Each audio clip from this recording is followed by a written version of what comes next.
how the FBI, how an FBI agent infiltrated the KKK. So we gonna see what this is about. Um, I don't know. It's popping. I think this video had got like 1 million views within like a less than a week or some days. I remember seeing this shit having millions and millions of views. So let's get into it. Let's go. Get your popcorn, get your snacks. Make sure you got everything you need. This is a 40 minutes. Plus, we'll probably be pausing and talking. This gonna be over an hour. So you pause it, get your snacks ready, get everything you need. Let's go. If there's any snitches in the group, we kill the snitches and they fire shots out of a gun. Boom, boom, and everybody's kind of getting scared. April 21, 2017. A group of men stand in a remote field in the middle of Alabama. It was nighttime, and I am blindfolded. I've been instructed to play. Our animations are made by humans. I like how you got to put that in there because of AI. My right hand on the right shoulder of the person in front of me in line, because that signifies brotherhood. The Brotherhood is the Ku Klux Klan, the United States' oldest, most notorious white supremacist hate group. This is one of their ceremonies. What they don't know... Y'all saw that? I don't, you know what I'm saying? I like to say shit without... I like to say enough without saying a lot.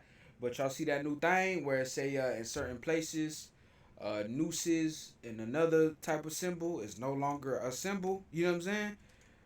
You saw that? Or some other shit about... something about professional degrees. They changing what's like a real degree or professional degree. But yeah, we see this shit going on out here. One of them is an FBI undercover agent. And he's no lightweight, 6'4", 260 pounds, covered in tattoos. His nickname, Hillbilly Donnie Brasco. He's gone undercover as a contract killer, a contraband smuggler, an arms dealer. He's put dozens of people behind bars, from drug dealers to violent motorcycle gangs to pedophiles. Okay, so this is real life Wei Shen. You feel me? In too deep. He's befriended and brought down biker gangs and neo-Nazis, people who are planning kidnappings, murders, and the overall downfall of society. Sad. And when he was saying we're going on a I'm not gonna lie though, I ain't gonna lie, this definitely is crazy having your identity out there. I don't care how badass you think you are, how many, oh they good, I put them away for 10 years, I put them away for 13 years. Nah fam, nah. Having your identity, especially if you still in the field, like if you still working in this field, I don't know about showing your face, bro. camping trip, what he was saying is we're going to kill somebody. And everybody's screaming, death to your, F your Jewish God, death to America. And then somebody says, if there's any snitches in the group, we kill the snitches and they fire shots out of a gun. Boom, boom. We drove all the way over. Shit, that sound like gang shit to me. That don't sound too far off. To his ranch in Tennessee, and he told us everything. This is the story of... Shit, at least I ain't in the streets and I'm not a street nigga. But I'm just saying, ain't the whole, snitches and, you know what I'm saying? That sound like, you know what I'm saying, nigga street shit. Scott Payne, the redneck turned FBI agent who infiltrated America's underbelly. Okay, this shit like a whole movie. Okay, we getting into it. Let's go. Got some ruffles, you know what I'm saying? I ain't gonna eat too crazy. Tom Boucher, Thomas over McGee. All right. Okay, now this is a real movie. We watching a movie, chat. Oh shit, this shit got a little starting credits and shit. All right, I'm fucking with this. Hillbilly Donnie Brasco. Let's go. See the story. With Google Play Game. How they gonna do us like that? Somebody in the comments told me to get an ad blocker. The reason I'm either gonna pay for YouTube Premium or just deal with the ads. The reason why I will not get an ad blocker is because, you know what I'm saying? I'm trying to the same way them ads help niggas get paid. You know what I'm saying? So imagine I'm reacting to a nigga video, you know what I'm saying? I want to be able to do the same thing they doing. I would hate for a nigga to be having ad block on my shit. You know what I'm saying? Like, nah, let everybody eat, man. Everybody eats. B. The majority of this video is based on Scott Payne's book and podcast. Find the links in the description. His identity is his name and all? Wow. Agent Pale Horse. Get behind me, devil. What I saw was a watery image. It was completely red. and there was a demon looking at me in that watery kind of ripple image with a grin and long crooked finger looking at me saying, "Come here." Man, what the hell you saw? I ain't never had no dream or no hallucination like that. What is we talking about off rip? Smiling. Scott is 14 years old, and he's just seen a demon. The year before, his parents divorced, and Scott went down a dark path, consulting spirits, watching diabolical horror movies, satanic rituals. I mean, you know, everybody grieve different, you know. But I remember when my parents divorced, I turned to porn, video games, talking to pretty girls, you know, getting caught up in girls and I shouldn't have, you know. Yeah, everybody grieve different. That's what I turned to. You know what I'm saying? I turned to video games and porn and women and sex and Deals with the devil. That's what brought him here, a friend's house, spending the night. They've had a small... I ain't saying I was doing it that young, but I'm just saying, like, that's the type of things I was interested in probably by the age of 10, 11, 12. Yes, that young. I knew what certain shit was. Amount of alcohol, but no drugs, no hallucinogens. I would do like these little vignettes where I would pretend I was being possessed by a demon or I was the devil. Pretend? Why are you pretending to be possessed by demons? What's up? Or whatever. I was on the couch and I was doing this scene from a movie where somebody is like being possessed by a demon. Fuck no, fuck no. And so I'm fighting in my voice and then the demon voice comes in and there's this battle. And at the end, the demon wins and possesses the person. So that's what I... The reason why I'm saying because I done fought some demons before. And that's just sometimes fighting your demons, that shit definitely feel like they win, especially if you fighting an addiction or a bad habit.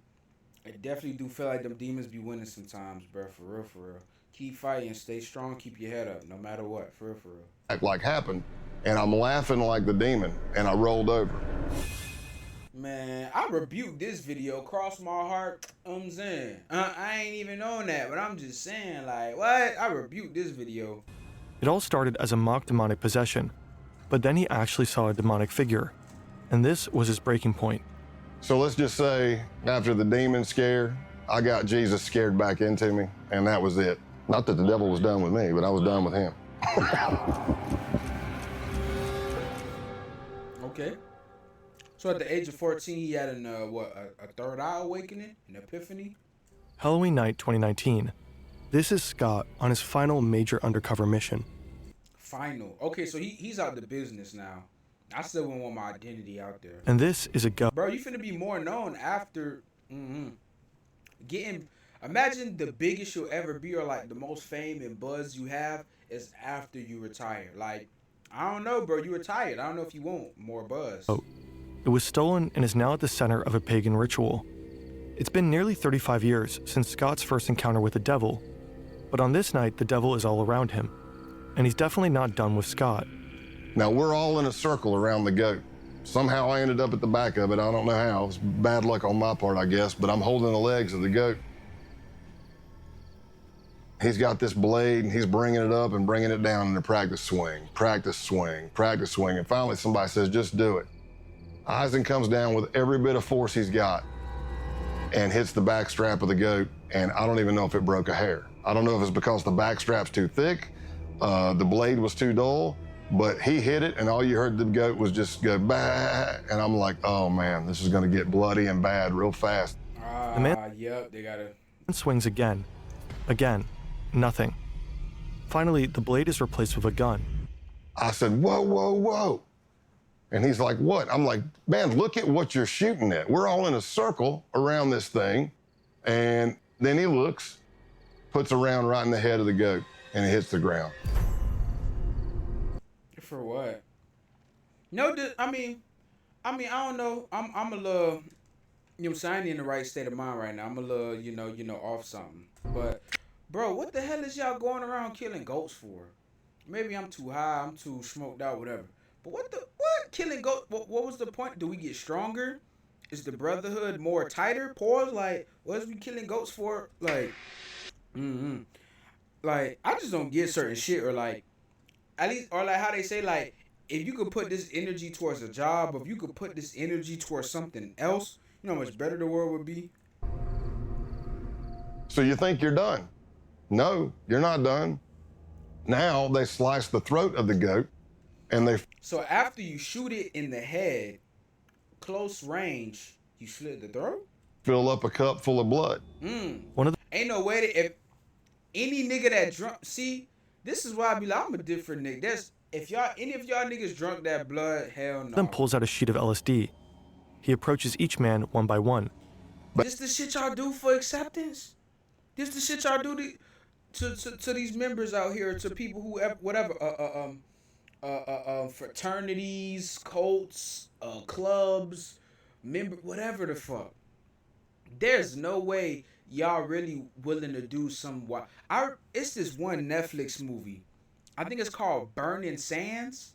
It's a Netflix movie called Burning Sands, and it's about like these black dudes trying to get into a fraternity or a frat house or something like that.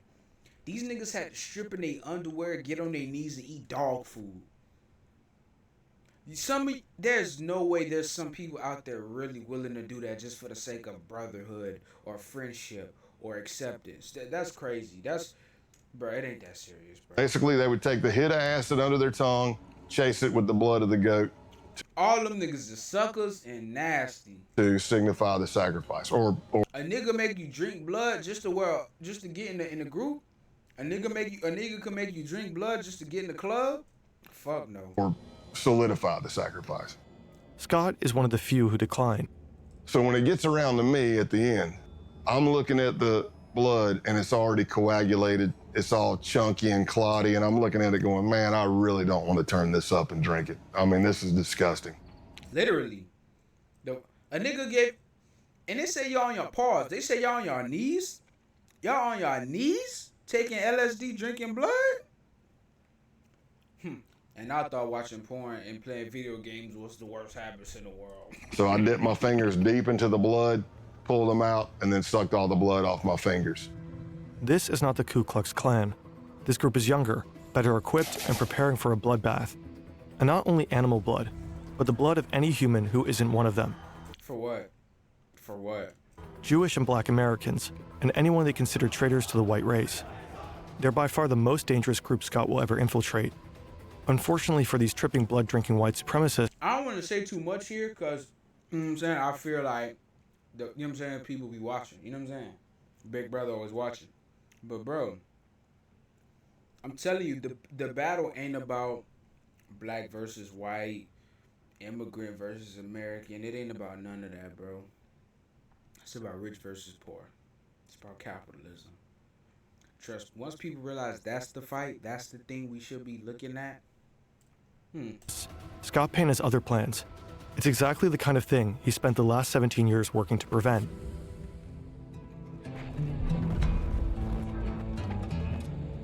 I became an FBI agent in 1998, and by 2002, I'd already done some undercovers for the FBI, but I wasn't yet certified through the FBI undercover school. So I finally got a slot. September 2002, Quantico, Virginia. This is the FBI Academy. If you make it through the year-long application process, if you pass the physical and psychological assessments, the tests, the polygraphs, the interviews, the background checks, if you make it through all that, you end up here in a 20-week training program. If you get through the... Shout out to all the officers in service. Shout out to the military.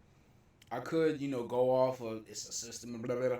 But nah, shout out to all the bus drivers, the social workers, the police officers, the firefighters. Shout out to any servers, waiters. Shout out to any job that has to deal with the public, because I know that shit is hard. I know that shit is hard dealing with different people's personalities and tempers and weirdnesses and all that shit. Shout out to the people that have public service jobs and deal with people every day. 20 weeks, you become an FBI agent. Scott's been here before. Now he's back, about to start the training program for undercover agents. Getting admission to the program is hard enough. Graduating is even harder. Only about half the admittees make it through. It's a 2-week school with no days off. We're very big on sleep deprivation. Y'all niggas ain't getting no sleep by there. You're going through multiple scenarios of all shapes and sizes. And there's only 20 slots for the class. Others break down. They make missteps during the high-pressure scenarios. They grow delirious and erratic from the lack of sleep. But Scott thrives. The sleep deprivation, the relentless roleplay, the grueling exercise. If anything, he feeds on it. I would say it's like having another producer in the room He a different nigga. that knows That's why he get a documentary and them other niggas don't. exactly what your song. Oh yeah, I'm a rapper too. You should go check me out. Meanwhile, he's learning from his idols, legendary FBI agents like Joe Pistone, who spent 6 years undercover with the Bun on No Crime family. But they don't always notice him. So I remember Joe Pistone coming to speak, and I was like a kid. If you go undercover, you should get witness protection, because if you think about it, you don't put hundreds, you don't put tens of hundreds of maybe thousands of people in jail. You don't think one of them people saw this video? You don't think one of these people family members want to do something? Like, to be undercover and then have your identity revealed, I feel like that's move out the state, change your name, new job, new alias, that type of witness protection program type shit. In the candy store, man, I'm like, oh my gosh, this is Donnie Brasco. This dude did 6 years undercover in the mafia, and he's teaching, but he has this thing where he keeps kind of wanting to walk right up to the desk. So he kept stepping on my feet, and I was trying to get out of his way. And then finally, as he's teaching, he just looks down at me and he says, Jesus, kid, either you got the biggest feet I've ever seen or I can't see. And he throws a couple of bucks on the desk because he's like still in mafia mode. He throws a couple, he goes, hey, go get yourself a shine on me. And I just took my feet and shoved them under the seat, man. All Joe right? Pistone may have scuffed up Scott's shoes. What neither of them could have known at the time is He that was in mafia mode. He was in too deep. LL Cool J. Scott would go on to fill Joe's. The FBI Academy trains You ain't no cop, Jay Reed. How many of y'all seen that movie? Y'all haven't. agents to take down bad actors. More and more of these criminals operate online. Scammers, identity thieves, fraudsters, the list goes on. Such criminals rely on your personal data, your name, your phone number, your email address, sometimes even health-related information. Most people aren't aware that their data has already been exposed and is actively being sold by data brokers online. And bro, it's funny because I remember this was during around what's the shit, bro? I remember Super Bowl. My bad, I'm eating chips with all of smacking pause. You know what I'm saying? I'm eating chips, mouth watering, chill. But I remember Timu when Timu when they was coming out with them commercials during Super Bowl.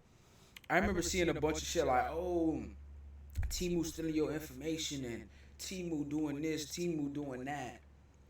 And I remember someone was like, nigga, you know, all these other websites, we put our name, our birthday, our date of birth, our email. What you think them websites doing? Like, I feel like if you on the internet, bro, I feel like your information been sold. If you have an Instagram account, a Facebook account, a Gmail, all the regular shit most people have when it comes to electronic mobile devices, laptop, phone, I'm pretty sure your data has been sold, whether it's through Indeed, through your Publix, Walmart job applications, through YouTube. Like, bro, our data been on the internet for real. Incogni helps solve this problem. Incogni scours hundreds of data brokers W sponsor, get that bread. and then leverages data protection laws to, if you request its removal as invisible as to scan this QR code or go to Incogni. So be As an undercover in the FBI, if you're looking on paper, I really didn't jump out. Scott doesn't have a fancy degree. He doesn't speak any foreign languages. His nickname is Big Country, for obvious reasons. So he begins to work as an instructor at the school he just graduated from. Unorthodox, but it got him noticed by the right people. I'm role-playing in these scenarios, and people that are there who are senior undercovers are watching because they're trying to recruit for other cases, and that's how my name started getting out there. So after months, there's finally a See, that's why, I'm always in the house. Like, the only time a nigga see me is if they on TikTok or if they on Instagram, if they on Facebook or they on Twitter. Like, I'm not in real life areas for me to be seen or get known. And I say that to say, like, excuse me, I'm sorry. And I say that to say, I was watching the Eddie Murphy documentary, and Chris Rock said he was just fixing chairs, or he was doing something with the chairs. And Eddie Murphy noticed him. He was like, yeah, I'm gonna make you like be on stage on some shit. Like, it's just funny how being at the right place at the right time could change the trajectory of your life. Like, I want to be a rapper or a streamer, but I'm only in a house with it. Like, imagine if I go to a convention, or I'm a rapper, so I go to a certain concert or a rap event, and I meet an A&R, or I meet another YouTuber that be like, nah, I fuck with your shit. Like, it's just crazy how the right person of being at the right place at the right time could just change everything for you, bro. Possible assignment, one that Scott is perfect for. Sure, he's a redneck with almost no foreign language skills, not suitable for many undercovers, but he has something most other agents don't. He doesn't need to pretend to be a hard-living misfit. He is one. He knows he'll feel at home where he's about to go, but he has no idea how close he'll grow to the criminals he's been assigned to infiltrate and how hard it will be to turn on them. People always have their own opinion of what undercover work is. Some people say it's acting, some people say it's lying. Essentially, this is the definition of undercover work. You are building relationships that you're going to betray. Wei Shin, in too deep. Literally, you have to play the part, like, literally. Imagine convincing the nigga you with the shits just to find out the whole time he finna be the one put you in handcuffs. He finna be the one bring the empire down. Different. With Google Play Games, you can... Nah, this shit is fire. Bro, this shit that I feel like I'm watching a movie, bro. The way the production and the editing and the way, like, this shit that I feel like a real life movie, bro. Chapter 3, Operation Roadkill. Okay, I first contact. I bet he made first contact right here. Scott is on a mission, and his targets, these men, have just arrived. They're members of the Outlaws Motorcycle Club, the main rivals of the Hells Angels. They've been implicated in drug trafficking, prostitution rings, money laundering, the list goes on. And they're notorious for violence against rival gangs. Infiltrating them is exceedingly difficult. Scott Payne is here to do just that. But there's a problem. Part of the intelligence Scott was given is wrong. He was told they wouldn't be wearing their colors. Obviously they are. Scott has hoped to strike up a casual conversation, letting the topic of motorcycles arise naturally. But these guys are advertising their gang affiliation. He can't just go up and say, "Hey, you guys ride." His only choice is to make them come to him. Luckily, another part of the intelligence is right. This guy, road named Spanky, loves to be the center of attention. So It's funny, bro. It's always Nino Brown. It's always a nigga, or it's always that one nigga in the group who can't keep his mouth shut. I mean, and I get it. Who don't like the flex? You know what I'm saying? Who don't like the feeling of people know who the fuck you are? Scott steals it. He works the crowd. He tells jokes. He talks loudly. He draws attention to himself, making Spanky want to steal it back. Soon enough, Spanky asks where Scott is from and sends him a drink. Spanky's called me over. He's introducing me to other people. And of course, I'm getting more scrutiny. The more people I meet, the more scrutinized I am. Everything seems to be going well, but the real scrutiny happens somewhere else. What's up? So I walk into the bathroom, Ew. and as I'm Man, ain't no way you press the nigga in the bathroom. at the urinal, in a lot of bars, there's like a little box in front of the urinal, plexiglass. It might be flyers for a band coming up or a stripper coming to town or something like that. Old school. Now they just post where they going. You know what I'm saying? That's old school shit. I can see a little bit of a reflection, and I see this jacked big dude come walking in. And I see him looking at each stall, and he's like, okay, that's empty. I see him looking under the stalls to make sure nobody's in there. And I'm watching this from a Oh yeah, he trying to start something. Whatever he about to do, he making sure no one, it's only you and him in there. reflection. And then he comes walking up right beside me, and for a split second, I thought, oh, I'm getting jumped. I'm getting jacked right here. And that didn't happen. He says, so what brings you to Massachusetts? All undercover FBI agents have a legend, a detailed made-up backstory that they have to commit to memory. He's from deep South Texas, up in Massachusetts for work. He loves Harleys and whiskey, and his name is Scott Calloway. As it so happens, the guy grilling him in the bathroom is also named Scott. Scott Town. That's crazy. A lot of Alias name and the real name that's wild. undercovers, you bond with people, especially deep. I ain't gonna lie, you do have to have like a certain like dissociation or like not disloyalty, but like imagine you fake cool with a nigga, you meet his wife, you meet his kids, you shaking hands, you drinking beer with this nigga, you getting hoes with this nigga. And that nigga trying to get you locked the fuck up. That's crazy. Undercover long term, but there's never been another person I bonded with closer than Scott Town. Damn. For a year and a half, Scott gets to know the outlaws. He drinks with them, rides with them, fights alongside them. He gains their trust. He becomes their friend. They call him Tex. Scott's legend may be a lie, but the friendships are real. Scott Town becomes like a brother. He likes to drink, I like to drink. He likes to fight, I like to fight. He likes to ride and lift, I like to ride and lift. We completed each other's sentences. We were just kind of cut from the same cloth. They even You was just FBI. Hey, that cloth a little different. both have a daughter who's the exact same age. Scott Town is kind of a doppelganger, the person Scott Payne might have become had he not gone into law enforcement.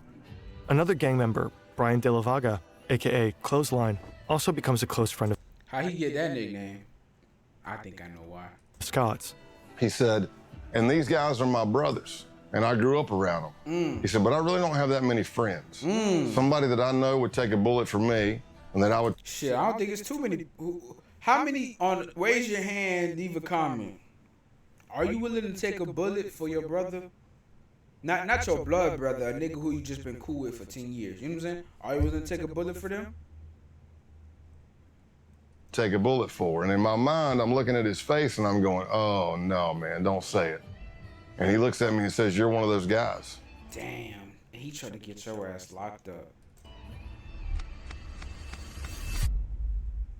Tomorrow is the big day. I think that me finna get initiated, or they finna bring him in closer. They finna bring him in closer. I ain't gonna lie, it's crazy. Fortnite is still going, bro. Like, what the fuck? Since I was in middle school, Fortnite been around. Over the course of last year, Scott has convinced the Outlaws that he's a high-ranking member of an international theft ring. They begin running jobs together. It begins small, with insurance fraud and vehicle trafficking. An outlaw reports a motorcycle as stolen. He then files an insurance claim, while Scott sells the motorcycle across the border. A double win. Money from the insurance company, money from the sale. They do this again and again, with motorcycles and other vehicles. But tomorrow's job is different. Let me ask, I don't know how that shit work, but like, let's say like doing your undercover work, right? You doing money laundering, you doing this, you doing that. Do you keep the money, or do you turn that money over for the investigation? Some of the outlaws will be serving as security during a major drug deal, a gig arranged by Scott himself. He's revealed that he has connections with a Mexican drug cartel. No surprise, considering his line of work and his proximity to the Mexican border. The stakes are high. If they get caught, they'll be looking at serious jail time. And if something goes wrong during the deal, the bullets will start flying. So when Scott is told to meet the outlaws at their clubhouse, he's not surprised. They probably want to go over the plan one last time. Scott arrives. The place is familiar. He's been here countless times. Nah, this is a good video. This is a good video. He knows what's behind every door in the building, except one. Clothesline leads him to that very door. Now he realizes that something is wrong. Scott is told to strip. They need to check him for a wire. Because of the stress of this happening, I forget my middle name. I'm having an adrenaline dump. And for anybody who's ever had it, it can be any traumatic experience, but I'm having auditory exclusion. So what I hear sounds like I'm underwater. It's going whoosh, whoosh. Basically, he can't believe the situation he in right now. So it's slow. I need you to take all your clothes off. It's slowing down. I'm getting time dilation in my eyes. Everything I see is in screen grabs. Click, click, click. I can feel my heart beating through my entire body. That scares shitless, boy. Hamstrings get rubbery.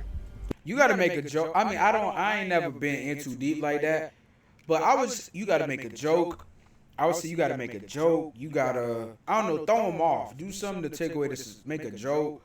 Do something real perverse, weird. Do something to just confuse them and make them forget what they was trying to, you know what I'm saying? That's what I'd be like, nah, that shit was crazy, right? I don't know, just do some shit to throw them off. Now, Clothesline has instructed me to take all my clothes off. Here's what I'll tell you. If I'm not wired, it's just an embarrassing moment. I'm naked in a small crawl space with two guys with pistols. Right. Problem is, I'm wired to the hilt. Ooh. But they don't find anything. Scott's recording equipment is not taped to his chest, but in his clothing. So my adrenaline starts settling, and I'm starting to come back to normal, and I think I'm done. And I get my pants back up. I don't know if I have my boots on yet or not. And then Clothesline grabs a piece of clothing. No. That I was wearing. No. And that piece of clothing has a recording device in it. Okay. And I'm watching him, and he starts grabbing the clothing, and he's going through it nice and slow with his fingers. And I know his fucking heart was boom, boom. Nigga, my heart. Boom, boom, boom, boom. I know that nigga heart was beating hard as fuck out his chest right there. And I don't realize I do it, but there's an audible sigh. You can hear me go, because I don't even know. I don't even know I'm doing it. And he looks right at it and misses it. And I live to fight another day. That's crazy. He came that close.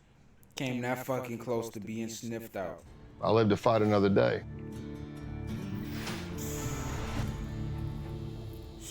Be careful talking about undercovers out there, boy. Be motherfucking careful.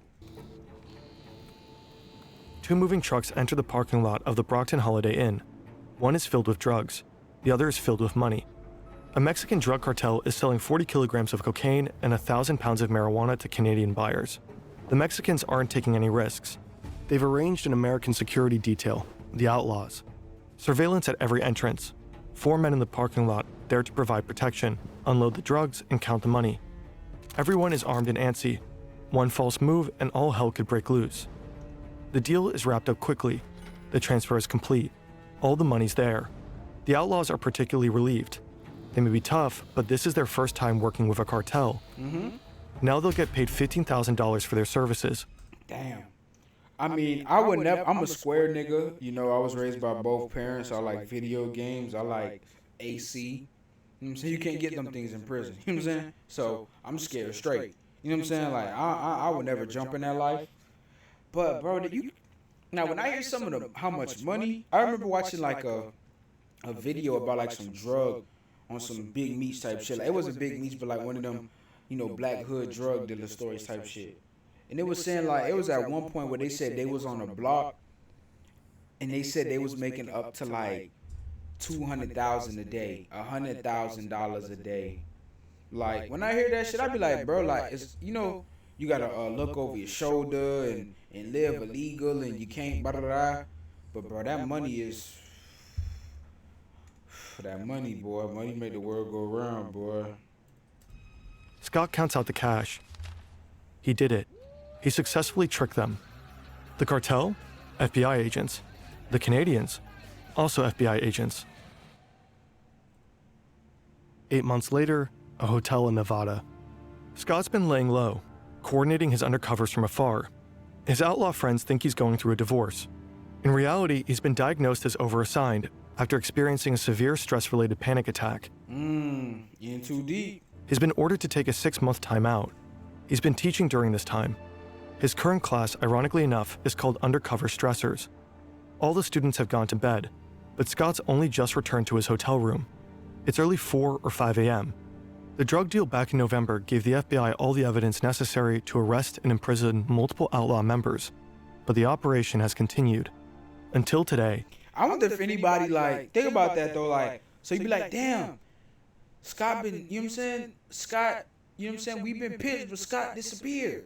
Like, I wonder if anyone put, like, 2 and 2 together on that. The day of the takedown. Scott doesn't think he'll hear from any of them again, but then his phone rings. It's Scott Town, and he's concerned. He's heard some arrests were made, and he wanted his friend to know about it. He says he's going to take a shower and gather more information. He'll report back. And the last words we spoke to each other were, he said, "I love you, brother." Damn. And I said, "I love you too." Damn. And that was the last words I spoke to him. And probably about 45 minutes after that, a SWAT team hit his house and God damn. he went to jail. Damn. Ain't no love out here. Ain't no love out here. Trust nobody. Even if you do, your mama, your brother, your cousin, your girlfriend, your boyfriend, whoever you trust, never trust them 100%. You could trust them 99%, 98%, 99.9%. Don't you ever put your all or trust nobody 100%. In the end, 15 outlaws were arrested as a result of Operation Roadkill. One of them was sentenced to 21 years in prison. Clothesline got 12 and a half years. Scott Town, 7. The outlaws never saw their friend Scott Calloway again. Nah, but I don't know. That's not enough time for you to be talking like that. All of them got to get at least 30 plus years before you start talking like, oh, I got them locked up. Because I'm just saying like 7 years, and they said this is what, 2006, 2007? Bro, it's 2025. Some of them niggas probably got out by now. Morning, Pete. I don't know about that one. I don't know about that Coffee's one. on and your Uber's on its way. You know, I've been... My bad, Chad. Let me see some. My bad. I don't know about that. I don't know about that. B. The Ku Klux Klan emerged in the wake of the American Civil War. From the very beginning, they were racist to the core, raining terror and death on black Americans. In the late 19th century, they flogged, tortured, and lynched politically active black men, raped their wives, shot their children, and burned their schools. Historians consider them to be America's first terrorist movement. Wow. Today, the KKK remains active. Wow. But the Black Panthers ain't. But only as a shadow of its former self. Fewer members, less influence. However, burning crosses is still one of their favorite things to do, and they've stayed true to their roots. Naturally, I'm so, like, bro, when I hear that type of shit, like, I just be like, man, that's I don't know. I'm just trying to. I don't want to think about that, and I don't want that for no one to happen. You know what I'm saying? Like, can you someone come in your house and do your kids like that, do your wife like that, do you like that, and you gotta live with that for the rest? Like, man, that's I think I would have to. I think I wouldn't be here, bro. Like, cause I wouldn't be able to either. I'm gonna do something in that moment for them to kill me in GTA, or you know, cause there's no way I would be able to live with myself knowing I let that happen. Like, I don't know, bro. as a terrorist organization, they have to act in secrecy. You might assume that infiltrating them as an FBI agent is not the easiest feat. So you may ask yourself, how do you contact the United Klans of America? Well, it turns out the group I was looking at had a hotline. Scott starts talking to a guy named John Jack, a Klansman whose passion for Jack Daniels earned him this nickname.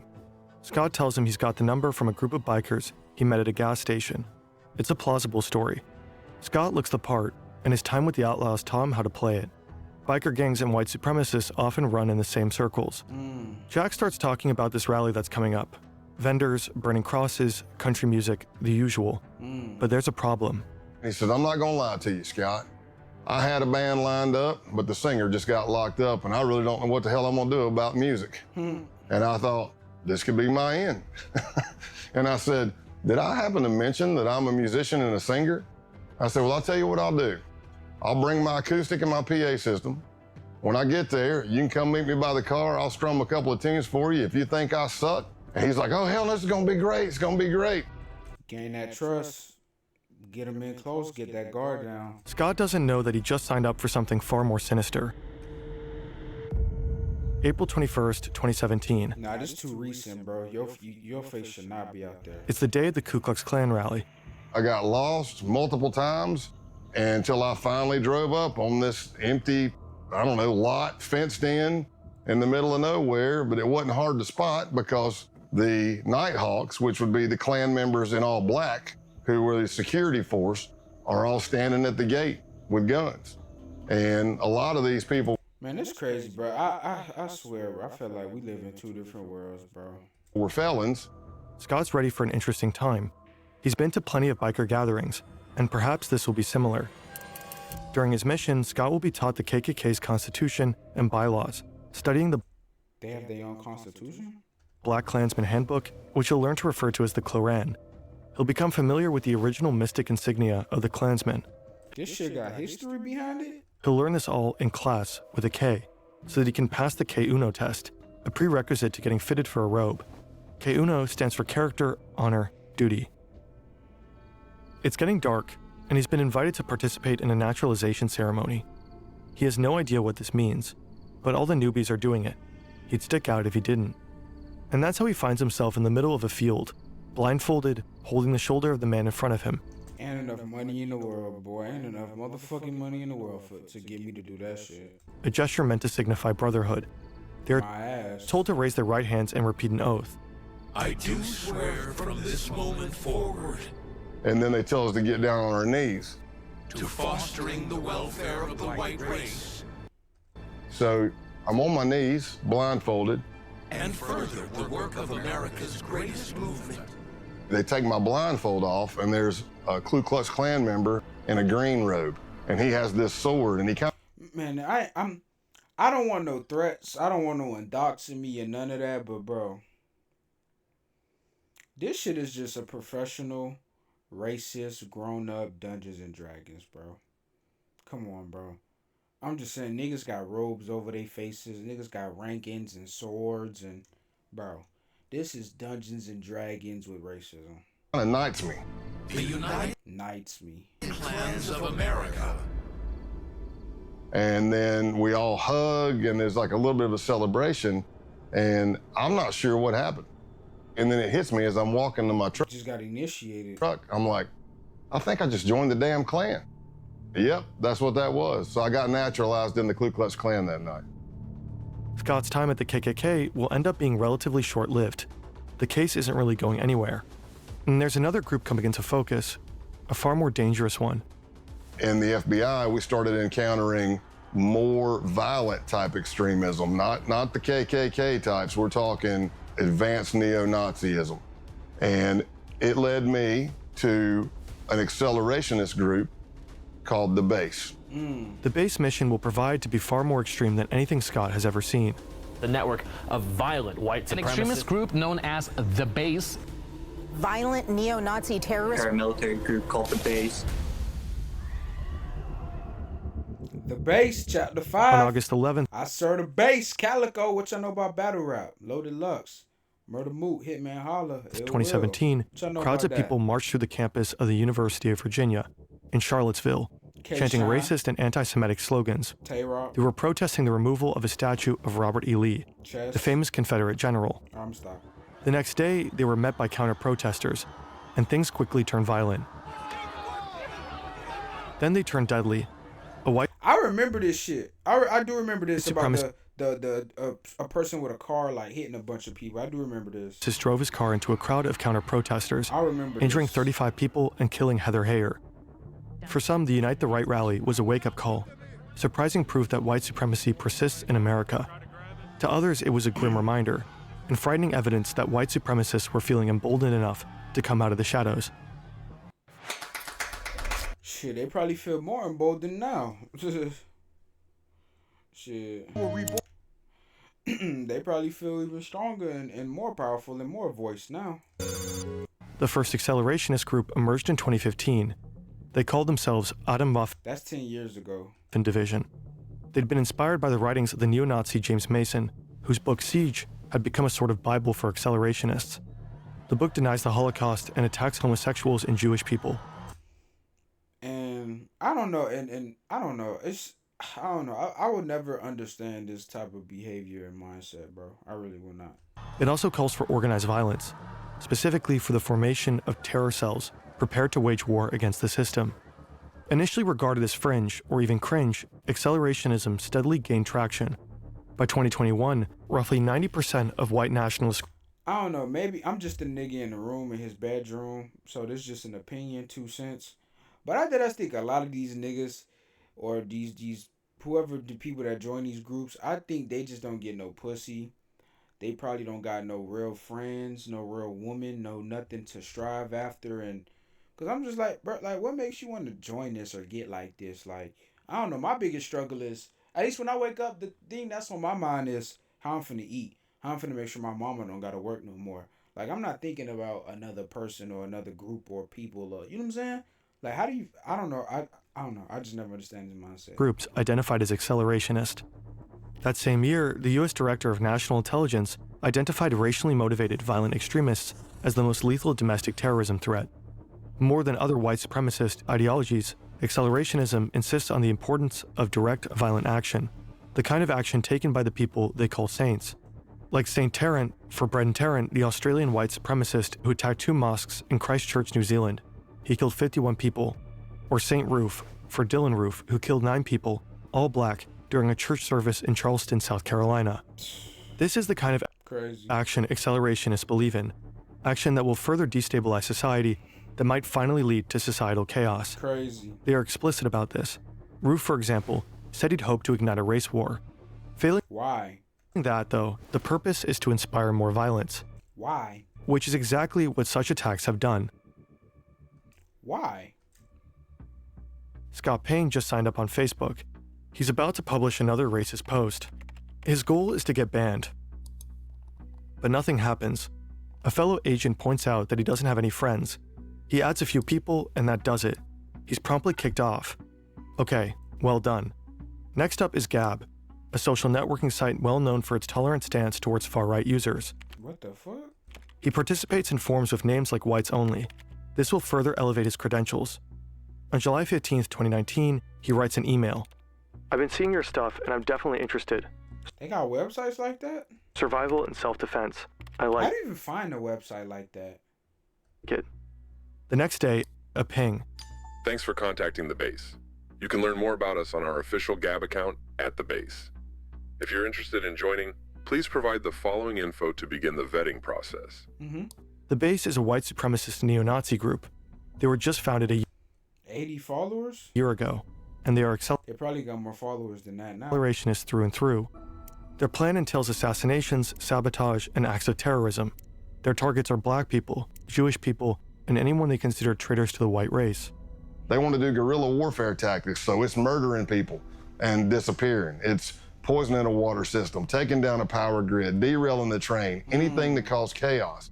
The idea is that after the collapse, Crazy. the I just want to know, like, for what, though? Like, for what is the root of group cells scattered across the world will form white ethno-states led by white supremacists. This event, total societal collapse, has a special name, the Boogaloo. the Boogaloo? Now, Scott is trying to join them. They ask for his name, White Warrior 88, and his age, 44. Scott Payne is actually 48, but he knows most base members are between 18 and 25. He wants to seem as young as possible. Sex, race, location, military experience, fitness level, special training, and organization affiliations. Here, his past undercover experiences pay off. He mentions the Klan and biker gangs. So here I am, approximately for a week or more. I'm This is a real job application behind this shit. emailing back and forth to somebody with a Proton email account. And they're asking me all kinds of questions about my ethnicity, what I can bring to the table, what is my history. And I laid out a story that I was a old biker, shocker, and a former skinhead from South Carolina. As Scott would find out later, the owner of that email account was none other than the founder of the base himself. Online, he's known Why is his face censored? as Norman Spear and Roman Wolf. He's been on the public's radar since 2018, but his true identity is unknown. That I got a picture of him right here. is, unless you're in the FBI. Ronaldo Nazaro is 45, American, born in New Jersey. He'd worked as a contractor in Iraq for the Department of Justice. Now he's in Russia, but it's 2019. Oh yeah, he def got some American sniper shit going on. You can organize neo-Nazis into a network of accelerationist insurgents from just about anywhere. The email exchange continues for less than a week. Then, Scott is invited for a phone interview. It's supposed to take 30 minutes, but ends up lasting an hour. Now, both Scott and the base have a 24-hour grace period. Shit, that must have been a real good conversation. Shit, it be like that sometimes. You know what I'm saying? You end up trying to talk to someone, be like, yo, but I wanted to tell you something. Or you end up trying to call someone, talk to them about one thing, then it just turn to a good-ass conversation. After that, Scott will need to make the decision. Does he truly want to join? I passed the test and they bring me in and they asked me, hey, where are you located? And I said in East Tennessee. And they said the closest cell to you is in North Georgia. That's where Scott will have to pass one final test, an in-person vetting session. August 2, 2019, Rome, Georgia. To Scott, the men look more like boys. He knows that one of them is the leader of the base's Rome cell, but that's it. They tell him to step out of his truck. Scott isn't wearing a wire. He knows they'll check. But hidden in his truck is a tracking device, put there by his case team. As long as Scott is near his truck, his team will be able to find him. I step out, you know, shake hands or whatever. And he says, hey, I need you to put your phone in airplane mode. And I said, okay. He pulls out this wand thing that I'd never seen before. It looked like a Geiger counter. It had a big triangle card in it, lights all over it. He wands me, and I pass because I'm fine, I don't have anything. Then he starts wanding my truck. No big deal. Until he starts going to the back driver's side of my truck, which is where the case team placed my tracker. Right. Heart beating again. That thing he's holding in his hand starts going crazy. The closer he gets to the back of the truck, it starts beeping, beeping, beeping, beeping, beeping, beeping. I see colors going on it. I'm like, oh no, man, it's picking up the tracker. Scott braces for a fight. He's alone. His team knows where he is, but they have no idea something is wrong. But he gets lucky. The other guy wonders if the device is picking up the power lines. And he walks over and it goes crazy. And he's like, damn it, yeah, whatever he says. Yeah, it's the power lines. Hey, follow us to another location. Scott has to act fast. He has to get the tracker deactivated. And I'm calling the case team and I'm like, hey, you need to shut that tracker off. And at first they're like, well, we can't shut it off. And I'm like, you have to shut it off. And they're like, well, if we shut it off, we're not sure. What if we can't get it back on and we lose you? I said, here's what I'm telling you. Whatever y'all gonna lose me if this shit stay on. Whatever they have is picking up the tracker. If you don't shut it off, this is gonna be a very fast undercover because it's gonna be over as soon as we get to where we're going. They arrive at an abandoned concrete plant. And I'm thinking to myself, oh, this is great. How many movies have I seen where somebody's killed in an abandoned concrete plant? I hope they got the tracker off. They pull out the wand, they wand me. And it was good. I passed. Ooh, with Google Play. I ain't gonna lie, that nigga made about the skin of his teeth twice. Nah, it's too risky. I love fried chicken and you know what I'm saying? It's too many things I love in the free world to risk my freedom, bro. Like, you can't get Popeyes and mamas and grandma's home cooking in jail. Scott is in. By this point, Scott's been around the block. The outlaws, the Ku Klux Klan. But nothing could prepare him for what comes next. What's up? Scott has been with the base for over 2 months now. As a boy, he loved camping with his parents and friends. He'd explore the woods, go fishing. But the camping trip he's just been invited to isn't like the ones he used to go on. The list of things to bring contains some unusual items. Weapons, ammunition, and the same kind of camouflage. Flecktarn, worn by the German military. This is no ordinary camping trip. This is a hate camp, an extended training session to prepare members for the Boogaloo. Hand-to-hand combat, weapons drills, grappling. By now, Scott has attended a number of similar training sessions, but this one is different. It's longer, 3 to 4 days, and it's bigger, with base members coming in from near Florida. Around the country: Texas, Alabama, Michigan, Delaware. He's familiar with many of the men he'll be camping with. At least he knows most of their online pseudonyms. Can't Go Back, Ison, Punish Snake, Dima, Big Siege, Zoomnat. All from out of state. And of course he knows his fellow Georgia cell members, Helter Skelter and Pestilence, who vetted Scott back in August with the cell leader himself. TMB, the militant Buddhist. Everyone knows Scott by his code name, Pale Horse. The Pale Horse. When you're an undercover agent, some cliches are true. Scott has learned to expect the unexpected, yet he fails to expect what would happen at the Halloween hate camp. I wake up to pounding on my window. Pale Horse, you gotta wake up, you gotta wake up. I'm like, what's up, man? What's going on? They're like, hey, you gotta get out here and see this. I've been doing undercover since 1996 at this point. And I have never been with a group of people where I had to burn Bibles, burn American flags. I damn sure wasn't part of a group that went out and stole a goat and we sacrificed it at a pagan ritual and drank its blood. And I did all that in 3 days with these guys. Jesus Christ. After they decapitated the goat, the group comes together for a barbecue. They roast the goat over an open fire and y'all ate that shit? Have it for dinner. All of this, of course, Bet you that shit was not seasoned. While tripping balls. It's impossible to know what blossomed in their brains that night, what hallucinatory horrors they saw. If their drug-fueled fantasies were anything like their sober ones, then they dreamed of death and destruction, of killing Black Americans, Jews, anti-fascists, and communists, of the Boogaloo. Scott has become upsettingly familiar with these fantasies and with the beliefs that produce them. Behind each pseudonym is a young man. and within each young man is a darkness. The militant Buddhist's real name is Luke Lane. If the Boogaloo requires it, he says he could kill his dad. Pestilence is Jacob Cotterly. What? He believes Hitler is still alive. Michael Helterbrand, aka Helter Skelter, says he'd have no problem killing a commie kid. Punish Snake, a I'm telling you, these niggas don't get no coochie, bro. former Canadian soldier who'd been doxxed by an undercover journalist, gets emotional talking about it, but he knows he'll have to kill his ex-fiancée when the Boogaloo kicks off. She's half black. What? So what? What? So because someone else told you to do it, you gonna kill your ex-wife? What? Scott Payne records all of this, and as he earns their trust, he records more.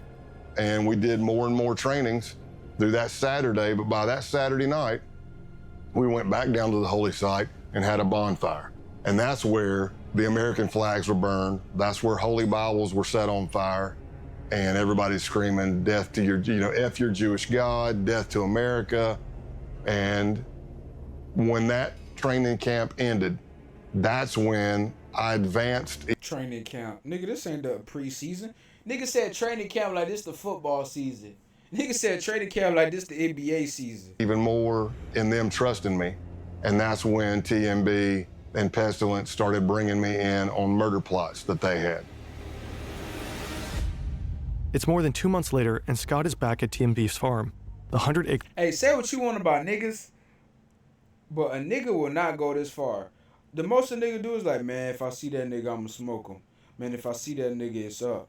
That's the most we'll do. Maybe we'll hop in the car and ride around a particular area and look for the nigga.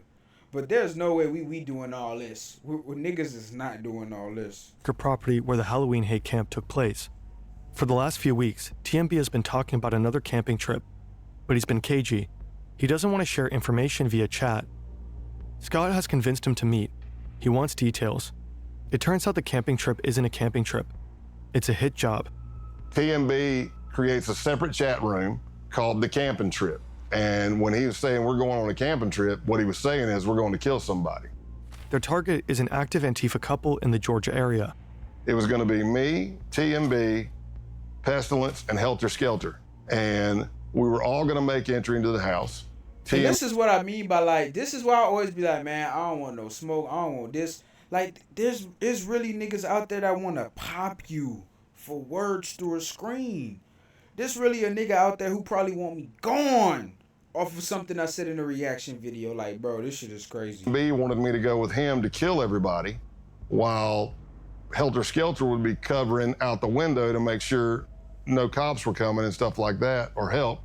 And then Pestilence was going to set the house on fire. But in the planning of everything, at one point, Helter Skelter says, hey, if you don't mind, I'd like to pop my cherry on this one. That confused me because it means something completely different to me. And I'm like, what do you mean? And he said, I would like to actually put a bullet in somebody's head as well. Yeah, them niggas After casing the bloodthirsty. They was trying to catch a hat. Them niggas was bloodthirsty. They begin the next phase of the murder plot, planning. It was pretty extensive. Like, you go to a camping site, we leave everything digital, everything phones, everything there. We go scrub ourselves at a pay-by-the-hour motel. We tape our pants to our shoes, our gloves to our shirts, Vaseline on eyebrows and facial hair. See, this is all to... What that do? Vaseline on eyebrows? I guess keep you warm? Avoid leaving DNA. Damn, what the hell that? Hold on, one more time? Facial hair. See, this is all to avoid leaving DNA for law enforcement. At one point, TMB had done research, and he said that he read that the first time somebody kills somebody, they lose control of their bowels. So he was suggesting that we all wear adult diapers. I didn't tell him that I'd killed somebody before, but I told him I think I'm okay. I don't You killed somebody? Was he melanated? Was he black?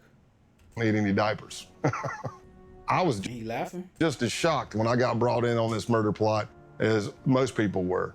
But while this is going on, the Baltimore cell, which is Can't Go Back and Eisen and Punish Snake, are planning to go to this Second Amendment gun rights rally in Virginia that they thought was going to be the kickoff of the Boogaloo and the D-Day, the race war. Why bro, what's up with bro? Why these niggas want a race war? Their idea was they knew you're going to have a bunch of Second Amendment people there, militias, 3%ers. You're going to have What's the 3%ers? cops. You're going to have protesters. What if you pop a couple of rounds into that crowd? Nobody know who's shooting at who, and everybody starts shooting each other. That could be the set-off. Scott and his team know they have to stop him, and there's no time to lose. The pro-firearms rally is on January 20th, 2020, just a few months away. They jump into action. The next weeks are a flurry of activity, meeting, coordinating, and planning.